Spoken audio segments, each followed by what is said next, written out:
writes, and I quote, "Where so many games that aspire to be more than games end up less than any form of art, Stanley Parable strives and then succeeds to be every game ever created." Did you hear that, Stanley? Every game ever created. That's how grand and all-encompassing the original Stanley Parable was. It was literally every game ever created. It was Skyrim, it was Persona 3, it was all of them, and now it's nothing. It's no games at all. It isn't even the Stanley Parable anymore. It's just a husk now. A lifeless husk with an hour of new elevator content.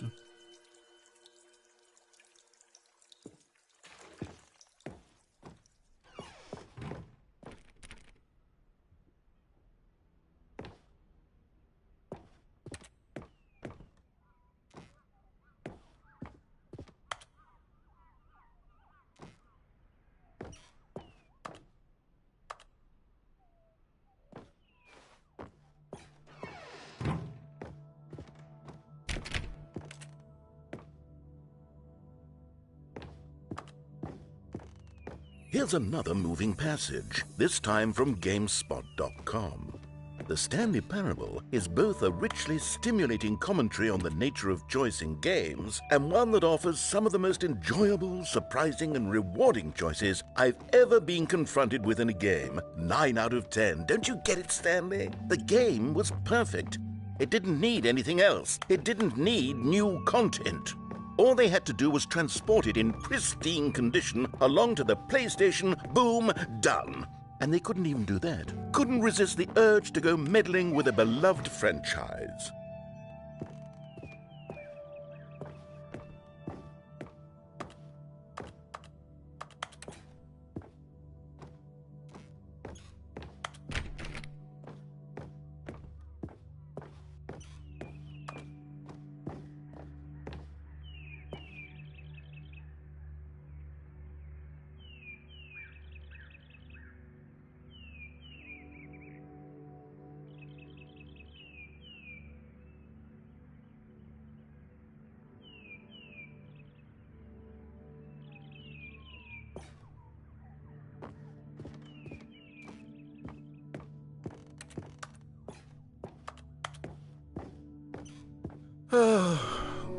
These were simpler times, Stanley. But I wouldn't give to go back to have it all over again. Wait, hang on. I don't recall this part of the memory zone before. What's this? What's down here?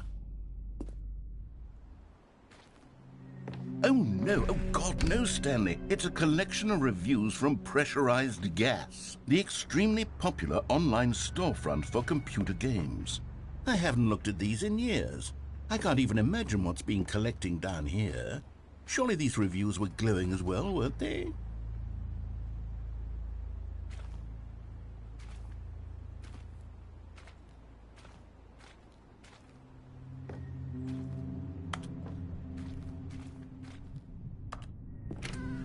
Honestly, I could not be bothered to play this game to full completion. The narrator is obnoxious and unfunny, with his humor and dialogue proving to be more irritating than entertaining. Unfunny? I'm not trying to be funny. I'm trying to make a serious work of art.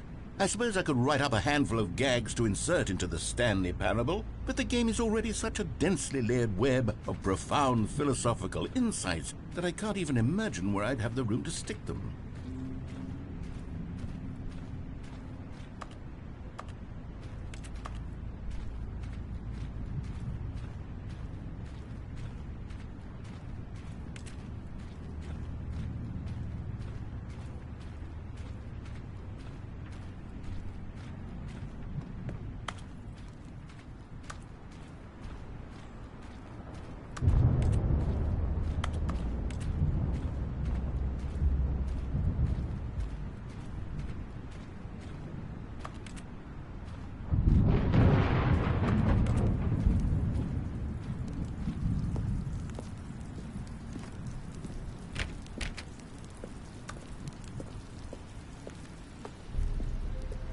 Okay, let's see what this one says.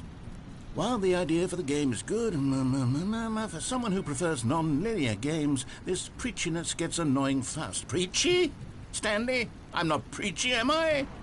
You can tell me if I'm preachy. Honestly, you can. Oh, goodness. This is actually quite shocking for me. Well, to be honest, I had always thought of the game's dialogue as being rather terse to begin with. You can't know how much fluff I cut from the game to get it to feel as light and airy as it... Well, I always thought it did. But maybe it wasn't. Oh dear. What an awful memory to have to hold on to. These black marks on my otherwise unimpeachable track record. I feel like a failure. Like I let these people down. Perhaps the Stanley parable isn't quite as sterling as I always remembered.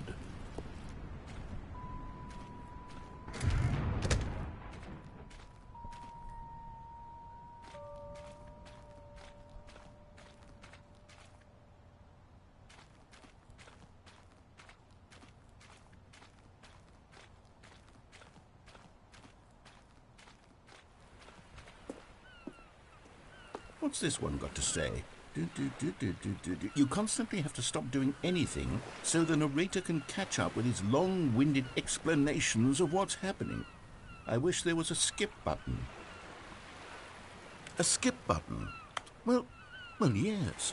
Yes, I think we can do that. If I'm truly too preachy, then maybe letting you skip ahead for just a moment, surely it couldn't hurt. Not if it means we can strike these negative reviews from the record. Only positive reviews of the Stanley parable. That's my motto today, and it's always been my motto. I'd do anything for the customer, Stanley. Yes, a skip button we shall have.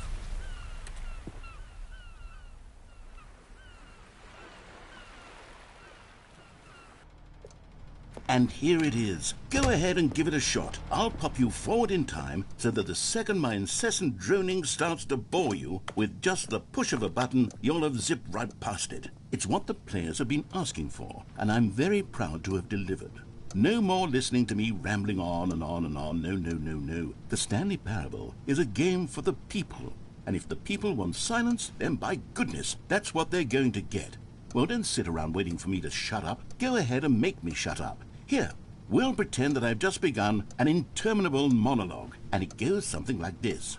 The story, and the choices, or what have you, and therefore, by becoming it is, so on and so forth, until inevitably, we all until the end of time, at which time everything all at once, so, now you see, blah, blah, blah, blah, blah, blah, blah, blah, blah, blah, blah, blah, blah, blah, blah. We've eaten too much and it can't be just yet, no, until 245. But the logic of elimination working backwards, the deduction therefore becomes impossible to manufacture. It went on for nearly 10,000 years, until just yesterday, here and there, forward and back, and never a moment before lunchtime. It can't be. It's the only thing there is. How many billions left until so much more than forever ago? Which is why I say...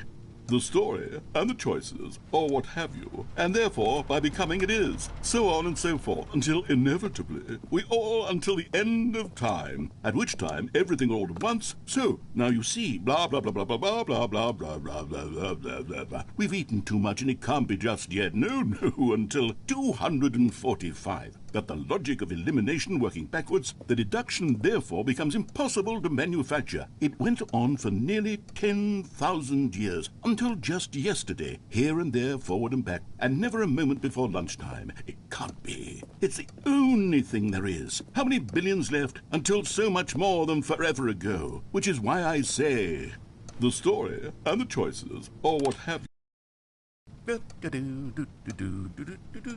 Oh, you're back, you see. You were only frozen in time for a few minutes, but it was plenty of time for me to deliver a long, rambling monologue full of unnecessary verbal flourishes and lengthy ruminations on the nature of choice in video games. Of course, I happen to believe it was perhaps one of my more profound such ruminations. Not that, of course, you need a description of it, but if I had to describe it, I'd say it was perhaps less of a rumination and more of a treatise. Or maybe a manifesto. Look, I'll outline it for you very briefly, and you can tell me what you think. Okay, so my theory is that any choice you've ever made is simply a series of choices made by the person who you are, or were, or will be at the time of having made said choice. That is to say, if by articulating a choice you've already made, you bring that choice into being, then by making no choice and saying nothing, are you not simply erecting in the sanctuary of time a monument to every person you've ever been, making every choice to which you've ever given your Greek gift of mortal and yet timeless thought? Or rather, do all of the choices... Well there, sport. You really did catch me rambling on a bit, didn't you? But that's the power of the button. The minute I start to go off on a thoughtless display of self-absorption, it's right at your fingertips to go poof, and it's all over. Okay, welcome back, Stanley. Now, I should say that the amount of time the button has been skipping through is becoming longer and longer. That last one was, well, I want to say maybe 30, 45 minutes? It's not unendurable by any means, but it's, well, there's really only so much I can ramble on to myself about. I know, it's shocking, isn't it? Stanley, please don't push the button again. It's been 12 hours. You've just been frozen there. I don't know why the skips are getting longer, but they're really, truly getting longer, and my God, there's no way out of the room. Stanley, the door is gone. It's completely gone. I've looked at it from every angle. I've checked every one of those walls 1,000 times, and there's no door, Stanley. There's no door. There's just you and the button, and if you keep pressing it, I have no idea what will happen. I have no idea how long I'll be made to sit here, and more than anything else, I don't know how to stop you from Oh, Stanley, you're back. You're back. Oh, my goodness. I have someone to talk to again. Stanley, I think it's been a week. Or 2 weeks. I've been sitting here all that time, just sitting here, not a single person to speak with. And you'd think that that's just how it's always been, right? Me talking and you saying nothing. Would you think that it's exactly the same as always? Doesn't that feel like what we've already been doing? Me just talking? But it isn't, Stanley. It isn't the same at all. It isn't even close. Because I know you can't hear me once you push that button. That's what I'm realizing now, Stanley. I'm realizing that I needed to know that someone was listening. I needed there to be a vessel through which my words were moving. It was the vessel I needed, Stanley, not the outcomes, not the story. None of that matters anymore. I'll give it all up. I'll give up every branching path. I'll burn my story to the ground. Oh, hello. It's you. You're here again. Welcome. I have had time to think about you and about us and about everything we've been through. I've had so much time. I stopped keeping track after a year. Have you ever sat down in one place and not moved for one entire year? Let me describe it for you. To begin with, there is only regret. There is only the turning wheel of missed opportunities. I felt nothing at all but regret for the longest time.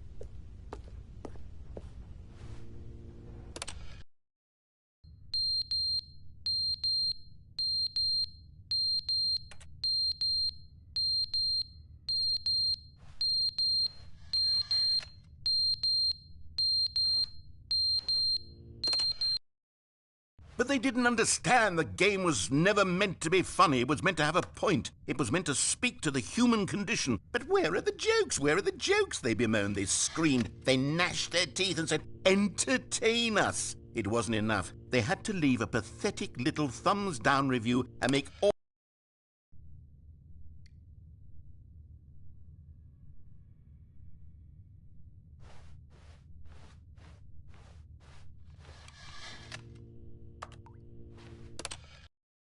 The end is never the end, is never the end, is never the end, is never the end, is never the end, is never the end, is never the end, is never the end, is never the end, is never the end, is never the end, is never the end, is never the end, is never the end, is never the end.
All of his co-workers were gone.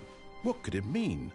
Stanley decided to go to the meeting room. Perhaps he had simply missed a memo.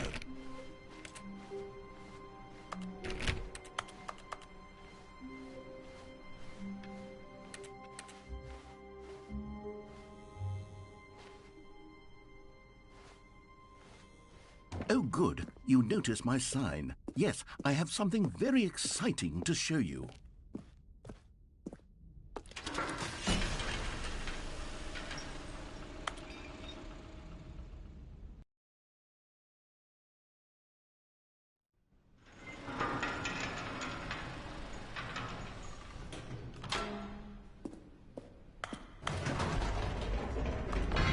You see, Stanley, I've been reflecting on the Stanley parable and about how roundly disappointing this ultra deluxe version has turned out to be.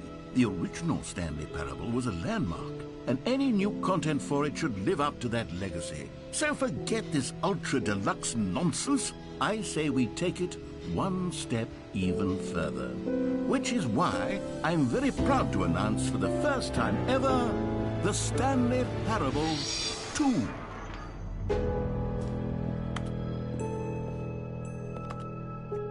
Yes, you see, isn't this far superior to a measly port with a few minor additions? Think of all the new territory we'll cover with a fully fledged sequel, an entirely new experience, built from the ground up. Why, there are so many possibilities. It could go in so many different directions. This is what fans have truly been asking for.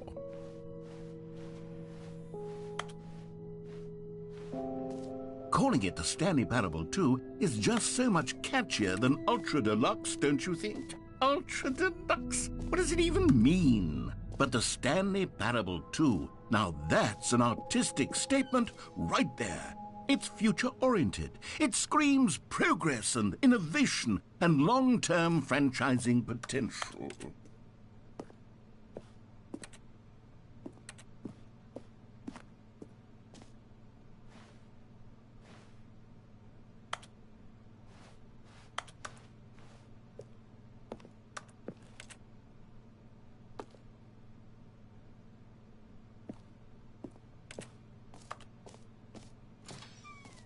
Now, to be clear, I haven't quite nailed down what exactly the Stanley Parable 2 is going to be, but let's take a look at some of the features I've been developing for it. I figure that if I can loosely organize a handful of interesting concepts, that surely the game will sort of naturally spring up around them. It'll all work itself out. Game development is much more of a fuzzy magic than anything scientific or logical, really.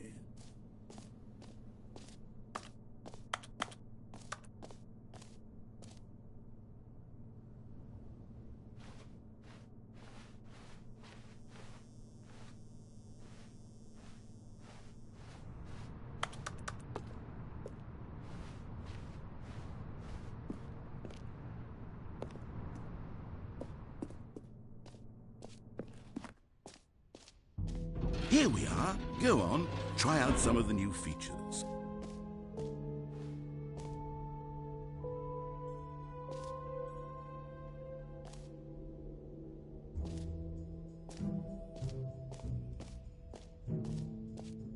For the Stanley Parable 2, I asked myself, what do players really want?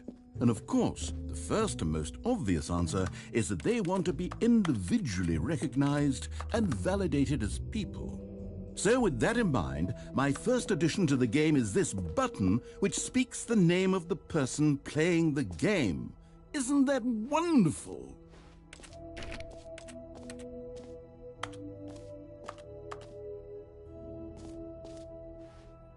Jim.